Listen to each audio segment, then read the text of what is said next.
Welcome everybody to Combat Compas. Obviously, Compas on the beat. I'm Fernando Ramirez. That is Gilbert Manzano. We are here to talk all things boxing, all things UFC, and also all things WWE as combat sports. Yes, the NFL season's kicked off, but right now we're going to talk a little combat sports. Gilberto, how are you doing? I'm doing well. It's a good week for combat sports. You know, usually it's like one big boxing event or one big UFC event or WWE's dominating the headlines like they have the last couple weeks. So it's a big time week. Canelo Berlanga, UFC Spear, and then or Sphere, and then obviously WWE doing the latest there before. What's the next one? Bad Blood, I guess, in Bad August. Blood. I'm sorry, Bad August. Blood is the October. next one. Yeah. There you go. Yeah. In that Bad Blood ATL. is the next one, and obviously we'll see what happens there. We'll get everything cooking, but for right now, I'm gonna change the banner real quick because obviously we cannot start a regular Compas on the beat without the intro. Compas on the beat. Let's get it. Let's go. Yeah. So we're Compas. Yeah, we are. Oops, I guess I messed that up. I apologize. Well, Ryan Garcia leading the intro, so that's good. Yeah, there you go. Combat. There's the combat. All right, Gilberto. Let's get it kicked off. Canelo Alvarez versus Edgar Berlanga. Obviously, Puerto Rico versus Mexico. I think right now Puerto Rico's up 76-70, I believe. Where'd you see that? I saw a stat on Twitter right now that. So they just tallied all the Mexicans and Puerto Ricans. Yeah. I think I saw each other. I think I saw something like that. That it was, that it was like 70 to something. I'm not too sure. I think I saw something like that. The what? Puerto Rico's leading by 6. Victories? 6 or 7 fights. Yeah. They're leading it by 6 or 7. Canelo. I know.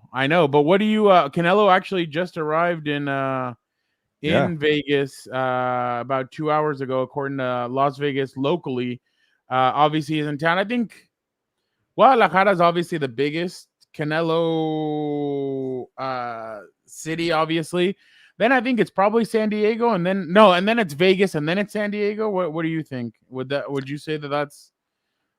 Yeah, I can see the entire West Coast is very Canelo heavy. He has a house out here in San Diego. I know that. I'm not even sure if Canelo's he's fought in New York, but I can't remember the last time he fought in New York. Maybe when he fought Caleb Smith, I think it was. Or maybe that was overseas in England, but he's fought obviously in England and Texas, out in Mexico, in Las Vegas. I don't know if he's ever fought in LA. I think he has at Staples. Actually, when he fought Shane Mosley. So West Coast, Mexico. I'm sure even in London and UK, they are some of the most diehard boxing fans. They know the sport very well, so I'm sure Canelo's beloved out there too. So I don't know, maybe he fights in Saudi Arabia soon. Gets that money there, and he also ain't doing that. I don't know why. I feel like Canelo it's like either Vegas, Texas, or maybe even LA. I feel like if Canelo fought Benavidez, he could sell out SoFi Stadium. Yeah, but the issue is always the state tax money, and I really want to see him fight at SoFi Stadium, but like when you're losing a couple mil, and you're like, might as well stay. Okay, then do it at Allegiant. Florida, and at Allegiant, like in Vegas or Texas. Those are the kind of 3 non-state tax states there, or the major ones. But I've been waiting for an Allegiant boxing match. It just hasn't been like a big one in a minute. So it will have to be something where like. Trying to think, because Ryan Garcia, Devin Haney, I think could have sold out the. I don't know. They barely sold out the Barclays. That's in Brooklyn. Yeah, I don't know. It's just if Canelo somehow, or the promoters, not Canelo, marinate and hype up a potential David Benavidez showdown, I could see that fight there. Definitely. So give me the lowdown on Berlanga. I mean, the stuff that I've heard and the stuff that I've seen is that it's another typical boxer that Canelo fights. Nothing. There's nothing like impressive about him, I guess. But I don't know. And it's funny because at first he was defending on social media. He should have fought David Benavidez, and he's like, hey, Canelo can do what he wants. He's the GOAT. He's a this. He's a that. And now all of a sudden he started talking trash when he was out in LA for the press conference, the one in Brooklyn. So what do you think? Do you think I mean, I'm not gonna say does Berlanga have a chance, because honestly, it's only Bivol and Mayweather have beaten him. But do you feel like this is basically another Canelo cakewalk, or what do you think? Yeah, and because we are in fight week, I'm trying to get myself hyped for this fight, but it's Well, we're gonna be there. Yeah, we're gonna be there. Breaking news: the Compas are gonna be there at another Canelo fight. We were there in May for Jaime Munguia versus Canelo, and that one with us there. Yeah, there you go. So with that one, I could get myself a little hyped because Mexico, two Mexicans going at it, and Munguia has a very good style, fan-friendly style where he has a lot of heart. He's gonna have a lot of punches thrown. Not maybe the best power, very good chin. I know that Canelo dropped them, but you could take that away. Like, it's gonna be a good brawl. Here, they're trying really hard to do the Puerto Rico versus Mexico rivalry, and it's just Berlanga is not on Munguia's level. So you saw how high Canelo was in terms of fighting Munguia, and then Berlanga's like over here, and it's like he's very slow. I thought his power is overrated because he was fighting a bunch of guys who were training at the local YMCA, and like, oh, you want to go fight Berlanga?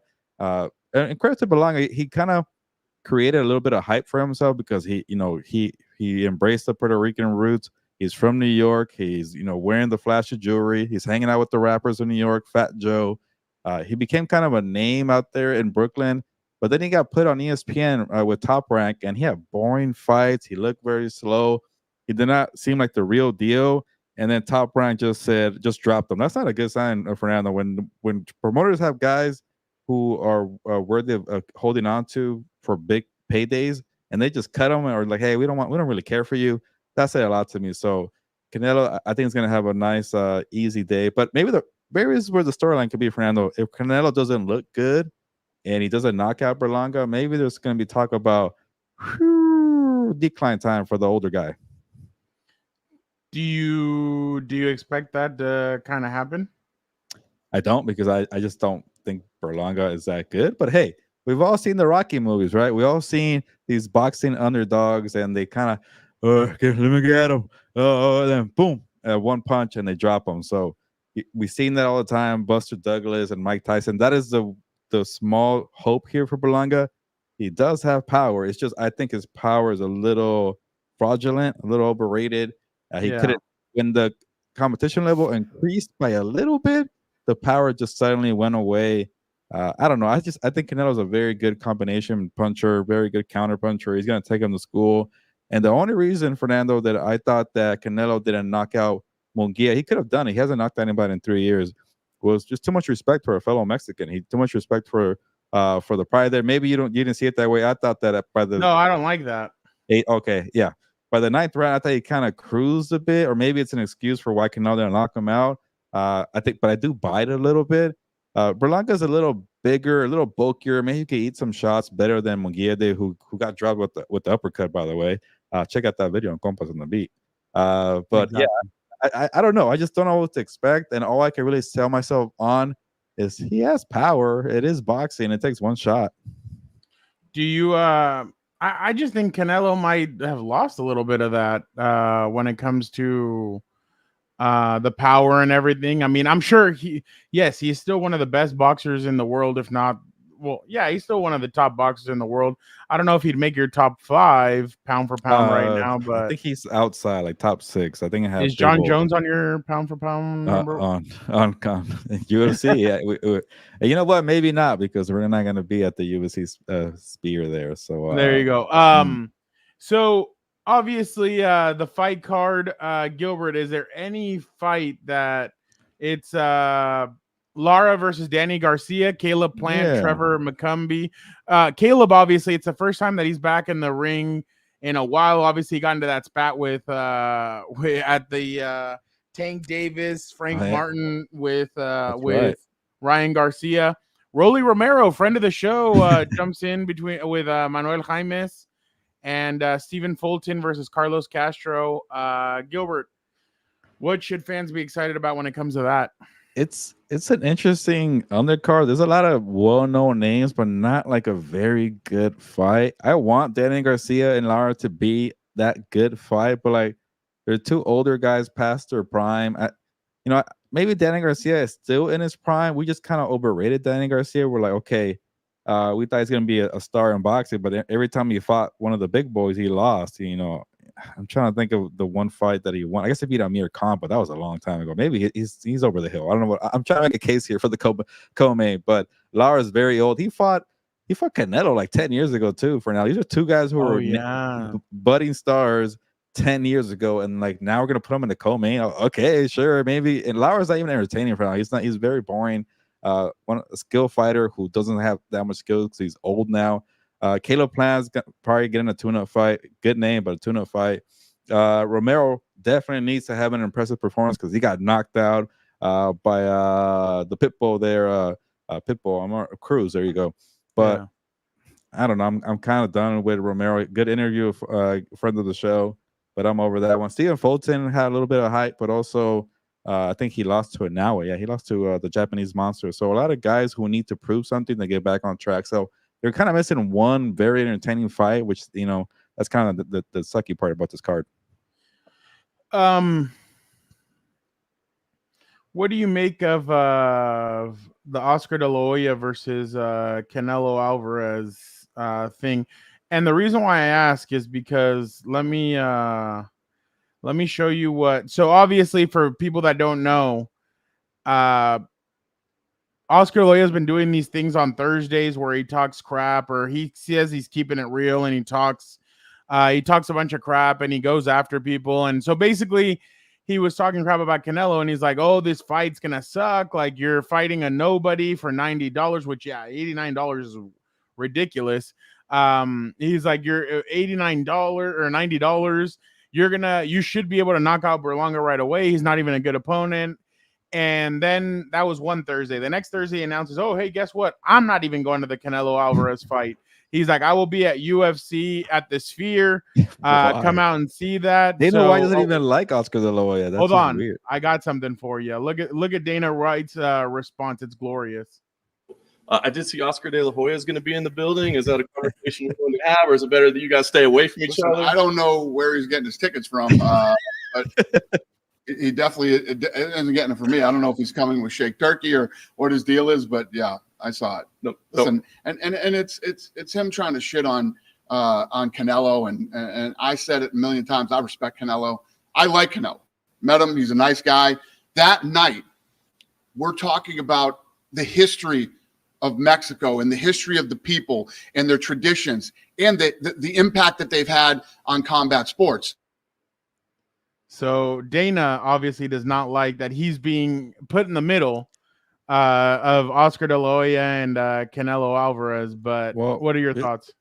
But he did mention Turkey there. So the prince, His Excellency.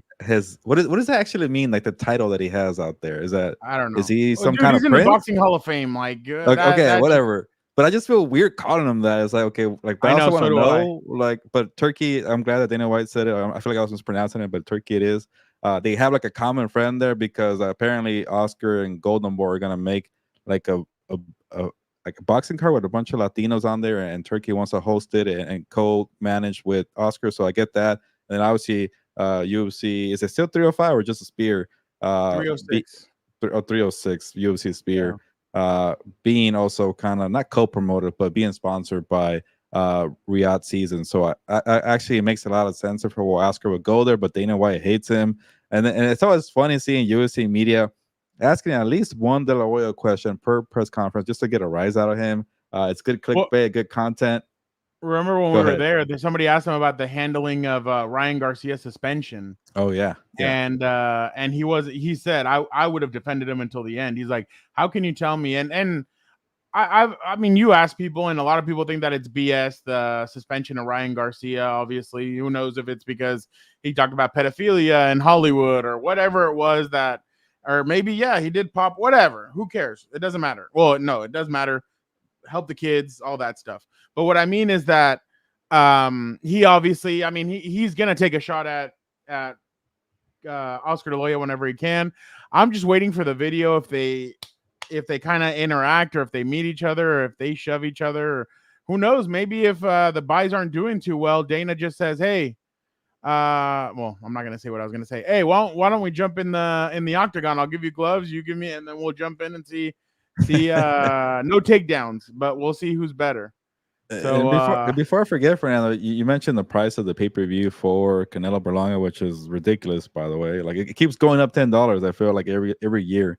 But one good thing, one positive sign, I saw pay-per-view.com is gonna be hosting or is showing on their streaming platform the Anthony Joshua Daniel Dubois fight for $20. I'm like, oh, I know. It kind of was making me.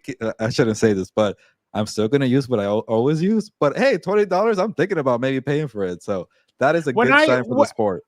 When DAZN used to do the if you pay for if you have a subscription to DAZN, $20 a month, you can get all the fights. I used to love that. Yeah, it was perfect. All of a sudden they got greedy, and that's when a lot of people left, and that's when they were sending all kinds of promotions, and then nobody cared about it. So yeah, they've messed up. I haven't had DAZN in like 3 years, Fernando. His Excellency said that that he wants to bring pay-per-views down to $20 and $30 to kind of combat illegal streaming, which that's what I think Dana White. I've been saying this. Everybody needs to follow the WWE model. WWE came out with their own streaming platform, and everybody said it's going to be a failure. Look at the deal that they just signed with the Cock.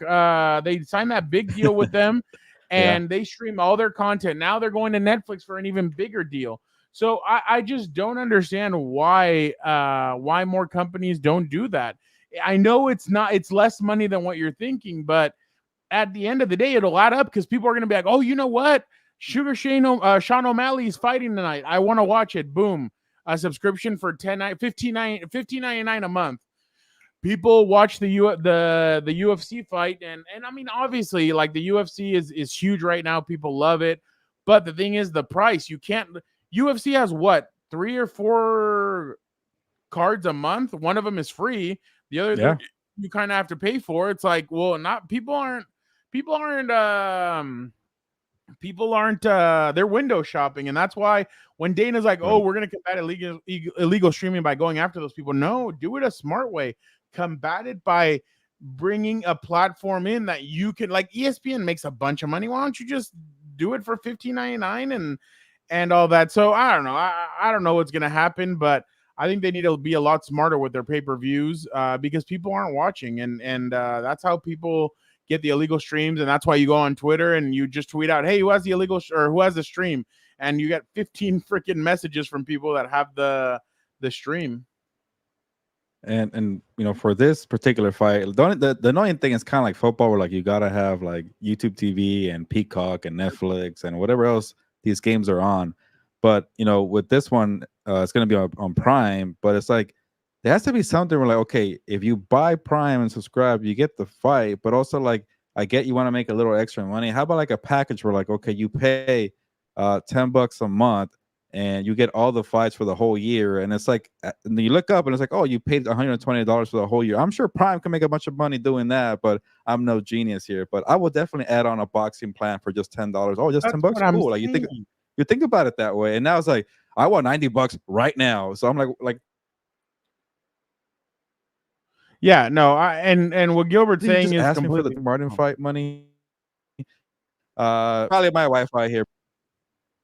Yeah, no, you're good now. Am I? Okay, but go ahead, Fernando. No, and just what I was gonna say is, oh wow, they're right now I'm watching Mexico versus Canada, and they have a little box on the bottom saying, hey, Canelo versus Berlanga. So they're promoting it. See, and in Mexico they get it for free. You just have to wait until the fight's basically over.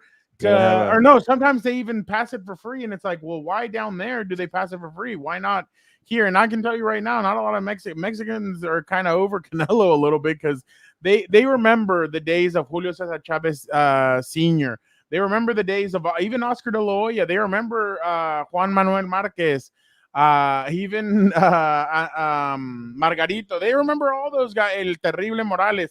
They remember all those guys going up and just banging with whoever it was. But the problem is, Gilbert, and I don't want to say that he ruined the sport, but Floyd Mayweather Jr. going undefeated, I feel like everybody wants to keep that undefeated streak.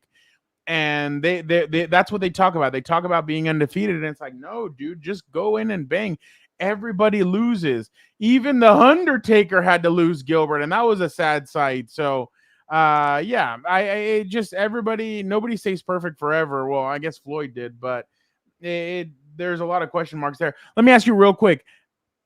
For Oscar De La Hoya, the promoter, isn't this a bad look? Yeah, especially when I know Dana White doesn't want to make it this, and I could ask the question right here, but it kind of feels like a week where like it's gonna be UFC or MMA against boxing, and De La Hoya's over there on the UFC side, MMA. Like you want to, put my eyeballs on boxing, and yes, Dana White doesn't want to make it a rivalry out of respect, but it became that way. And UFC, let's keep it real, has been kicking ass and winning some of these, I guess, whatever ratings or whatever. It's WCW, WWE wars, right? Getting more eyeballs in the sport, younger fan base, boxing's getting old, and Well, now they're teammates, WWE and UFC. Yeah, there you go. So that they're in this new age, thinking ahead, and boxing's getting left behind. And for a bit, I thought like, man, this could do real damage for Canelo with the UFC going as a spear, and Dana White hyping it up, saying it's gonna be the best thing ever. It's gonna be a once in a lifetime opportunity. We're gonna go there one and done. You better not miss this. And I'm like, oh, okay, Canelo, you chose Berlanga. You're not fighting anybody. You're annoying people with the high pay-per-view prices. You're not fighting Dan Benavidez. This intriguing thing with the UFC, Canelo, you're in trouble. And then I just kind of forgot that like Mexicans support their guys all the time. And the one thing that Dana White screwed up is not promoting it with more Mexican fighters on the card. And then I get that maybe you don't have a big superstar that's of Mexican descent or background or from Mexico, and you needed to have Sugar Sean O'Malley on the main card. But you do that with like Conor McGregor and Michael Chandler. Like that one would have been the punch there for Canelo. And then in a way too, Dana White's trying to honor Mexican fight fans. I'm like, you're taking away something that's a tradition for boxing and Mexico.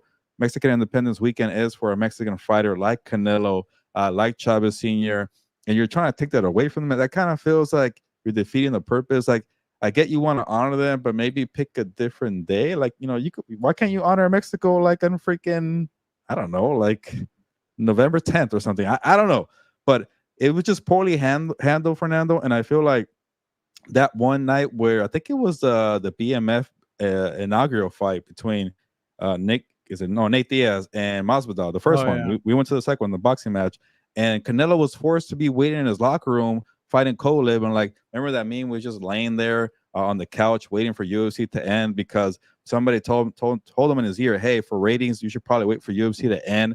And that was an embarrassing day for boxing. Like, you're waiting for UFC to end so you could come out. You're the biggest star in boxing. You're waiting for those guys. I hope that doesn't happen on. I hope Saturday. Not. But this is where I kind of segue. I'm like, did Dana White make a mistake? Because the main event is kind of weak. The card is kind of weak.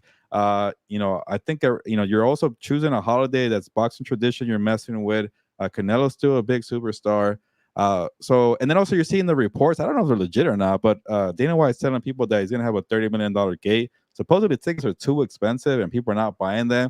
That makes it go more to Canelo fight at T-Mobile Arena. So to me, I think tradition is gonna win this one. And I just think Dana White, which I appreciate him trying to show love for Mexican fight fans, but I think he kind of just chose the wrong card, chose the wrong day, and don't mess with tradition because these boxing people are freaking stubborn old people, and that's one thing they do well is be stubborn, and you're not gonna mess with our holiday. They so every fighter fighting is Mexican except for the second co-main event, if you want to call it that, but everybody else, well, Diego Lopez is the only other one, but he lives in Mexico, so I guess they're treating him as a guy that. Wait, I already forgot, Fernando. Is Sugar Sean O'Malley and Miro the main event, or is it Grasso? Well, okay. Whatever. Okay. Hold on.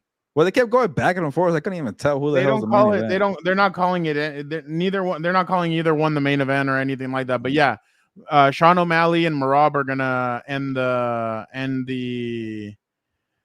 night. But yeah, everybody else is Mexican. They have who's starting everything off? Raul Rosas Jr., the Chihuahua guy. Oh yeah, yeah. That guy's an interesting character. Like, it's gonna But be good. It's gonna be good fights, and it's gonna be. I wish it no, could I have bet. gotten a ticket to seeing how the spear's gonna look, but I'm like, it just doesn't have enough buzz for me. Maybe because I'm just a big boxing guy, but I don't know about you. And maybe we'll catch up with our guy Adam Hill. I wanna ask him about the buzz out there. Which one's getting more eyeballs and who's being more talked about? But it just doesn't feel like the right card to go up against Canelo. They're saying that there's a lot of there's only like 4 handful of seats for media, and that's it.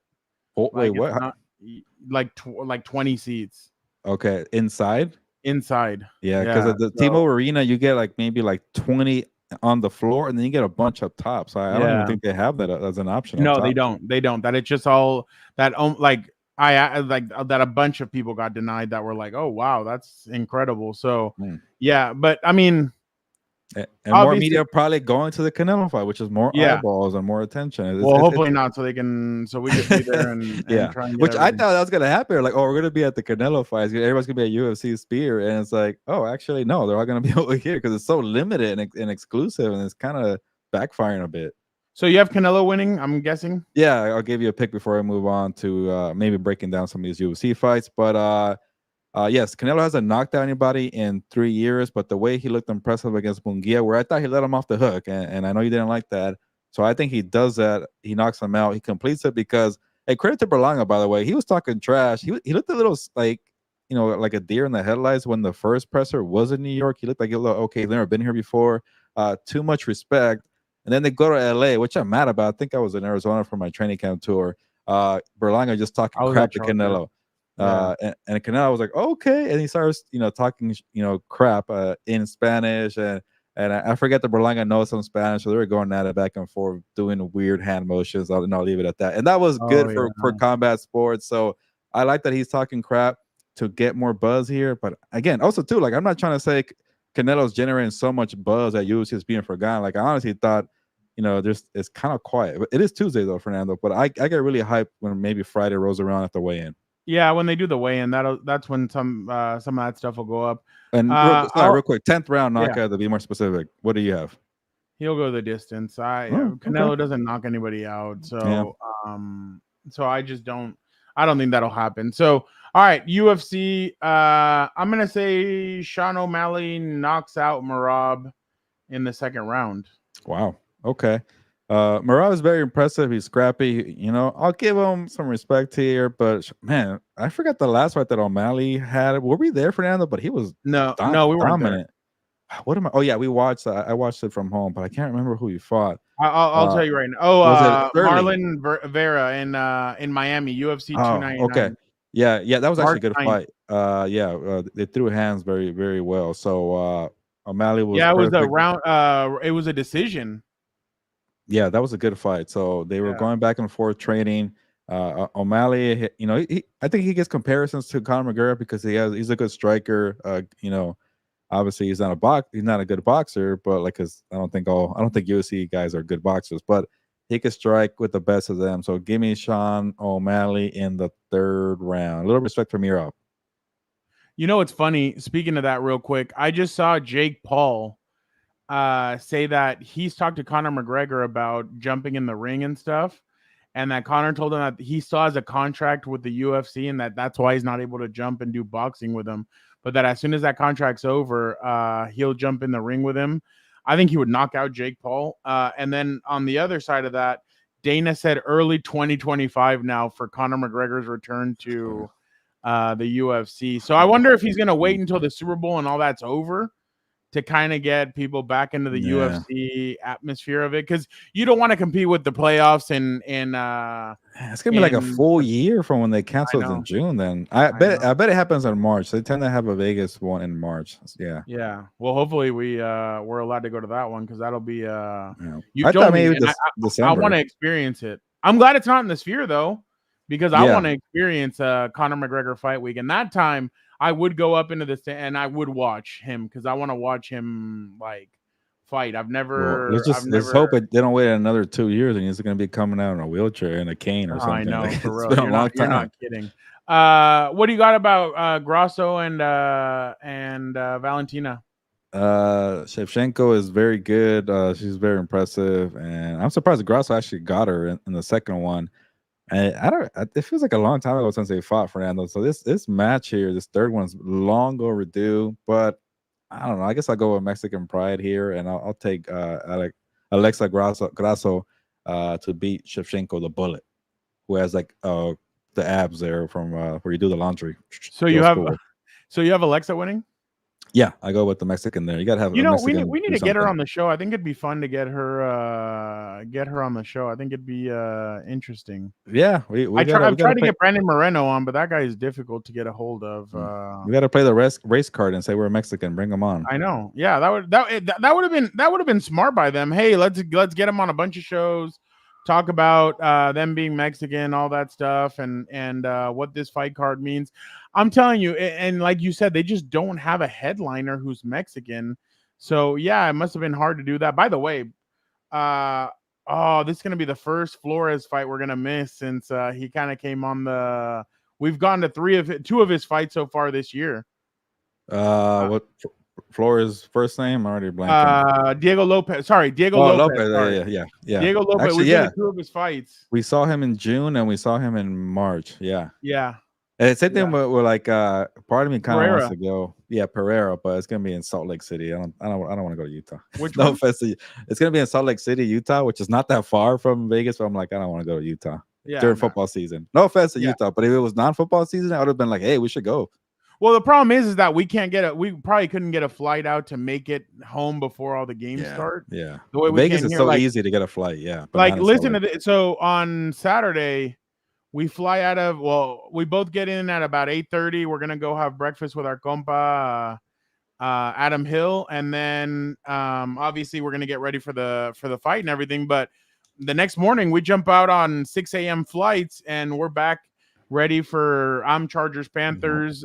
Gilbert's gonna do obviously everything that Gilbert does. I'm gonna be complaining at home, and you're gonna be having back-to-back road trips. You're gonna see your brother's game tomorrow too. So I don't know how you're gonna do it. Oh yeah, no. On Friday we're going to Brawley, so we're gonna be going out to Brawley, which, like I said, it's far away. Come back, go out there. Well, I'm hoping that we have a little bit of downtime after we hang out with Adam, and then probably take a nap and then get ready to go to that's the one good thing about boxing, like, because the undercards usually suck, that we could go a little later than UFC. I haven't taken any of this for granted, to be honest. And like when you open, because I used to watch boxing with my grandpa and all my uncles would come over and you'd watch boxing and stuff, but man, being there for a Canelo fight week, it's been awesome. When he walks by, I'm like, oh shoot, like I'm actually here at a Canelo Alvarez. Like same thing when we have interviewed Dana before and all that. So it's honestly been awesome. I mean, even when we did WrestleMania, awesome as well. But you know what? Speaking of a guy that we will be seeing this weekend, let's bring him on. He is a compa. He jumped on after Chargers and Raiders to give Gilberto crap about him choosing them to win and them to make the playoffs. Our very awesome compa, Adam Hill. Adam, thank you so much for jumping on with us. How are you doing today? I'm all right, but I might have to reconnect. You hear me at all? Yeah, we got you. Okay, cool. Good. Where are you if you're able to share? Where in the world is Adam Hill? I can tell you. I'm actually at a. Oh, hold on. I just ordered food too, so it's on the way. Thank you so much. I'm actually at a spot called Jason's Deli. Okay. Got a plate of Adam's vegetables. at a famous Chinese spot in Tijuana. Okay. It's either that and TJ, got a plate of either vegetables. TJ or Panera Bread. I thought would have been my guess, Adam, but. No, it's actually better than Panera Bread. It's a spot called Jason's Deli, the salad bar, and I love it because there's a booth. There's a booth in the back, away from everyone. It's got Wi-Fi. It's got an outlet at the booth. I use the same booth like 4 times a week. Great. Okay. There you go. They I got both carrots and cauliflower. So I'm happy. Adam, what do you make of UFC 306 this weekend? UFC at the Sphere, Sugar Sean O'Malley against Marab. Just what are your thoughts so far of what that card's going to look like and the Sphere in general? I mean, I think it's gonna be really cool. I think the venue is the star of the show. Hyping it up for a while. Yes, and I talked to him on the phone the other day. He's very excited about it. What was that phone call like? It was good. Went smoothly. he's really trying to promote the fact that it's here, and excited about it for sure. But I think the venue is the star of the show, right? Like, Yeah. I know the fights are going to be decent. I know, Mirab and Sean O'Malley is going to be really good. Actually, Sean O'Malley, an old fight is on right here. By the way, broken headphones are broken on this trip, so that's nice. You can tell one's just hanging off here. It's cauliflower right there. It is. Well, here's actually, here's cauliflower. We're good. Put it in your ear.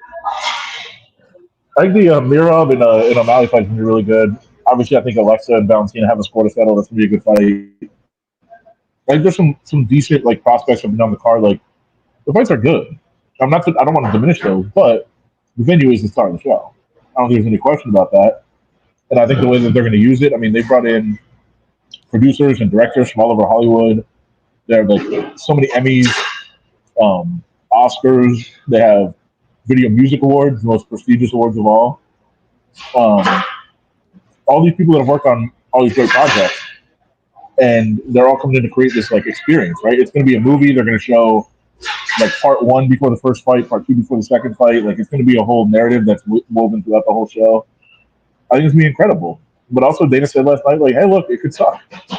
Like, we don't know. Like, it could be out there and it could not work, and it could look silly and goofy, and maybe it doesn't work. So maybe Michael Bay will be there, and they'll have explosions and Spielberg, Spielberg and all That's that. the plan. Michael Keaton will show up as Beetlejuice and all that. M. Night Shyamalan, why not? Just Pretty keep good. it coming. Just a real twist. Conor McGregor comes in and fights. Ooh, that would be awesome. If it's an M. Night Shyamalan film, it has to be a big twist. Stanley Kubrick. I'm just naming a bunch of random people. Adam, what do you make of it? This could be all just dumb rumors, but if you have something to say, go ahead. I want to cut you off. No, I said that I don't know any more directors, so I'm not going to be able to help you anymore. I'm just doing I've been watching a lot of Halloween movies because Caroline loves movies during this time of year, Halloween movies. So I just watched Shining for the first time in a very long time. So there you go. But to go back to the point is, I don't know how serious this is, because obviously you see a lot of crap on IG or Twitter, and they're saying, oh, ticket sales are struggling for the Sphere, UFC Sphere, they're overpriced. Is that legit? And then I guess maybe kind of another part here, like, is the venue enough to sell this event when the tickets are very, very pricey to get in, and it's very exclusive, very VIP kind of like? I kind of think it is, but clearly it wasn't, because they did have some trouble selling, and they'll fight back and say, look, every fight that they have, every event that they have, especially in Vegas, sells the last week. Like, that's just how it works with UFC. If it's a Conor McGregor fight at MGM, they sell the most tickets the last week. So they weren't that worried about it from that regard. But if you look at the ticket prices, yes, they were astronomical. I mean, the cheapest tickets was $3,000. It's crazy. So they were going to come down at some point, and secondary market was obviously going to push them down too. It was going to happen, but like, to me, the venue is enough to sell it. Like, I think I told you guys, and I'm not giving away anything crazy in my plans or whatever, but I have to cover the Raiders game this weekend in Baltimore, but I'm staying to cover the Sphere because I do think it's that unique. I do think it's that interesting. I do think it's that important of an event. It's probably the only event that's ever going to be there. I don't foresee another combat sports event trying to go there because it's still cost prohibitive and everything else. So it could potentially be a once in a lifetime experience. Maybe UFC does it at some point if it's a Conor McGregor fight. Maybe they try to pull it off or something, but I don't think they will. So this might be the only time to ever see it. So is the venue enough to sell? Like, if I had that kind of money to actually spend, like, yeah, I probably would. Like, I think it is going to be that cool. What do you think about Dana White going up against Canelo Alvarez this weekend in Vegas? Yeah, I mean, I'm pretty certain that Dana thought that was going to get blocked. Obviously Canelo has had events here before on that weekend. That's kind of his thing. And it was expected that he probably would try to announce it, but I think once Dana announced the Sphere, which was almost a year ago, by the way, I think he thought two things. I think one, he thought Canelo would just say, oh, you guys are doing this instead? Okay, cool, go ahead. I'll either not fight or fight somewhere else. And I think he really thought that MGM was going to block it. Because obviously MGM and the UFC have a long-running partnership. Now, what he didn't really factor in, and I don't know all the machinations back and forth on this, because I haven't seen the actual contracts, but UFC does have an exclusive home in Vegas, and that's T-Mobile Arena. 4 fights a year are supposed to be there as part of the contract. And I think Dana thought that bond was strong enough that MGM would have said, no, Canelo, you're not fighting here. We already, UFC's already doing a show. But Dana didn't maybe consider the fact that, oh, yeah, I'm already breaking that by going somewhere else that's not part of MGM. So maybe MGM wants to get back at me. I think that there was a lot of this back and forth movement. So I think it was maybe a slight miscalculation, Dana thinking that it just wouldn't happen with Canelo. Because, Dana did announce first, let's be honest. Now you can say Canelo always does it, so he was going to announce at some point, but I'm pretty certain the UFC just thought Canelo wouldn't be able to get that date. Yeah, it's business, right? You can't tell MGM, well, like, you're gonna go make money with the Dolan Group, and we're not just gonna sit back and not make money here. Like, yeah, Canelo said, exactly. yeah, I'll come and fight here, and then it's the thing that kind of bothers me as a boxing fan here. I'm gonna be like kind of the traditionalist purist for the sport. It's like this is the holiday for boxing fans, Mexico Independence Weekend. You got a Mexican superstar, which like we don't even know how many more primetime fights that Canelo has. Like this could be one of the last few. Like you're gonna just try to take that away, Dana White, who's doing a love letter for Mexico, but you're trying to take away a tradition that's been around for many decades for boxing. I didn't understand that, and then you kind of deliver a weak card with not that many. I guess I shouldn't say Mexicans, but established household names, and then that's maybe not a fault for UFC because they haven't really, gotten a good amount as they have. But why couldn't you do this in November or in October? Why do you have to be on the holiday that Mexico and boxing have had for decades, going back to Chavez Senior, De La Hoya carrying, and even Mayweather? I'll give him his credit for carrying that tradition there. But and also, yeah, maybe Canelo could have gone to New York and fight Berlanga in New York with Puerto Ricans there to support him, but at the end of the day, like this is kind of Canelo's day, and I'm not gonna say it's his right, but tradition. I'm not surprised that he's doing that, and maybe Dana White might be like, okay, I kind of screwed up right here. Am I off there to give that take? Well, I'm not Mexican, so I'm rather surprised by that. But I think I do spend more time in Cabo and Cancun than you guys do. So I think I never invite us. Are you telling me that Mirab and Sean O'Malley are not Mexican and they're not appealing to Mexican fans? Well, Mirab, what does he call? What does he wear? Like a poncho and the Mexican sombreros every now and then? I guess he wants to call himself. He wants to promote himself like he's Mexican, but he's like Triple G, like Mexican style. He's using that tactic again. Yeah, I think he's using Duolingo. He's trying to figure out, trying to learn the language. Good for him. I've seen the TikTok. But yeah, I think you're right. Funny though. It was interesting to me. Just from that perspective of, hey, we're going to do Mexican Independence Day to celebrate Mexican culture and Mexican fighting spirit, but Mexicans on the card, nah.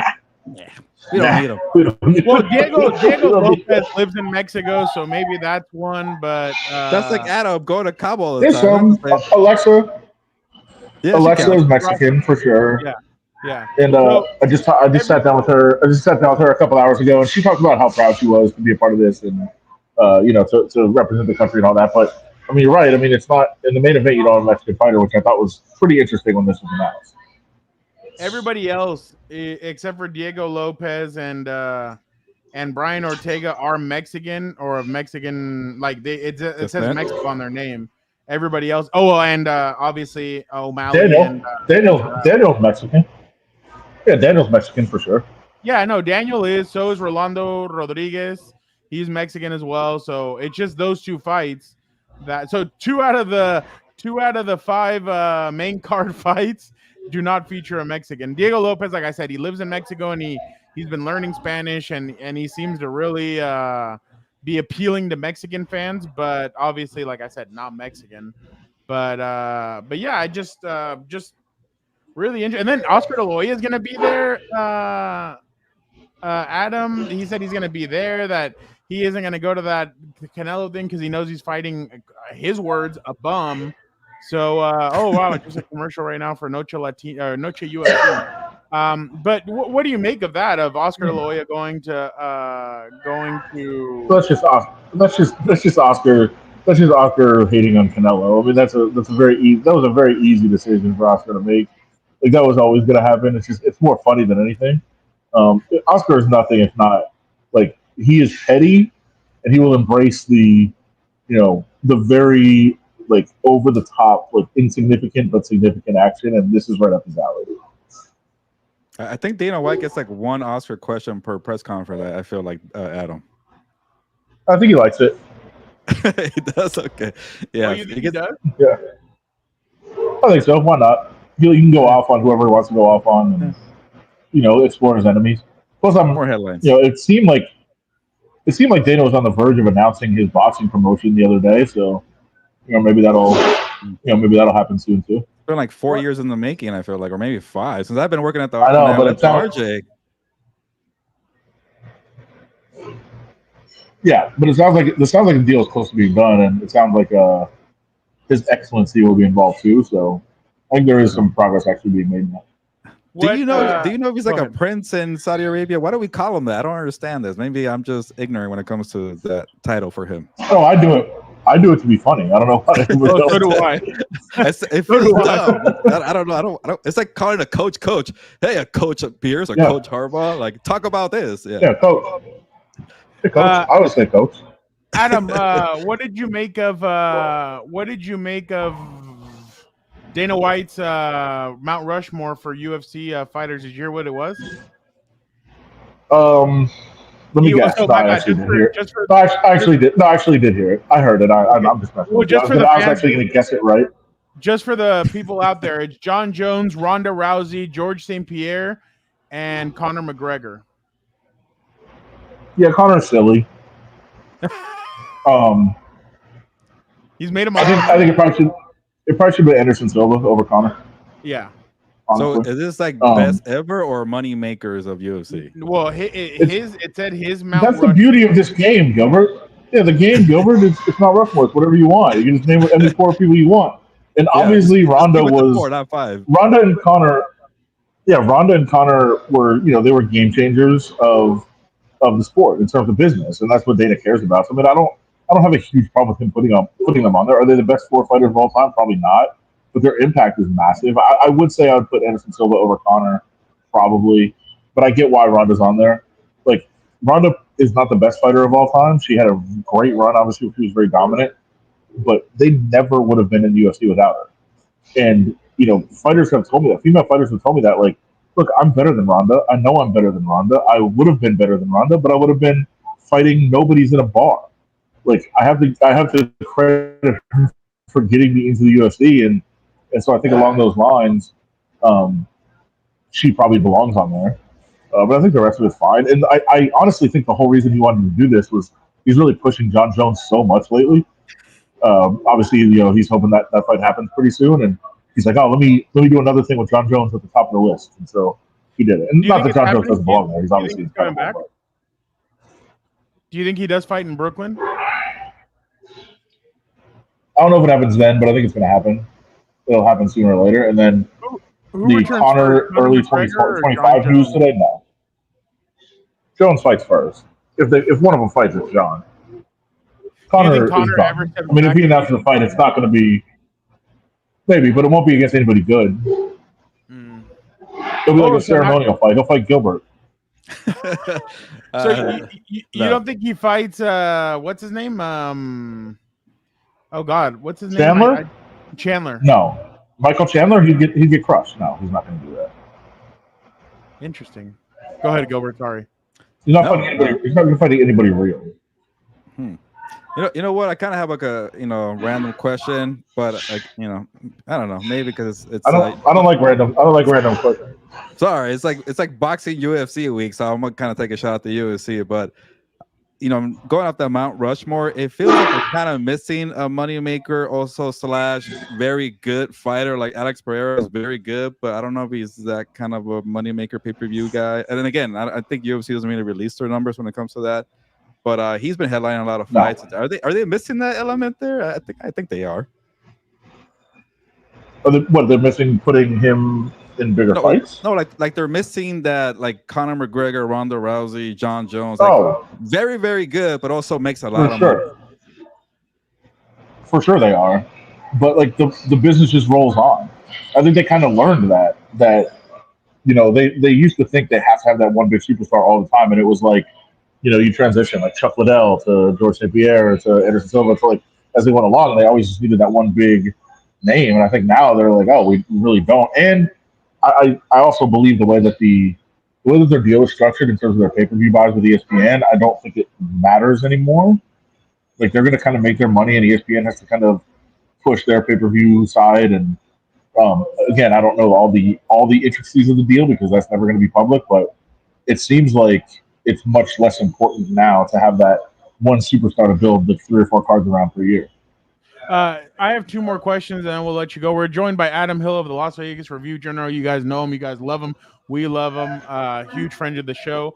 Dana keeps on talking about combating pirating and people illegally streaming his illegally streaming. Sorry, I don't know why I went with pirating. This isn't those Pirating. Yeah, well, yeah, it is. But I was telling Gilbert, and I've been kind of smacking the table on this. UFC will have more views than boxing. There you go. MN is saying that. My question for you is, isn't there a way, like, if they do what WWE does, where WWE Peacock pays WWE, if you have a subscription to Peacock, you have access to WWE. Isn't that maybe a way to, or maybe like Gilbert said, you pay $5.99 a month or $7.99 for ESPN, but then you pay an extra $10 a month to get all the UFC fights? Like, isn't there a better way to do this than just $60? Because they have a lot of UFC events, and it's like, okay, and people aren't gonna pay every single week or every single 2 weeks are gonna pay for a mega, aren't gonna pay that money for cards that you're like, wouldn't you rather get the viewership and have everybody at least legally streaming it and watching it than the other way where people are just illegally watching it? Or am I just over the top? Yeah, I mean, UFC is definitely going to Netflix. Oh, wow. I mean, that's not out. that's definitely what they're going to do. What's a guess? Well, sure. Are you saying that because WWE already went to...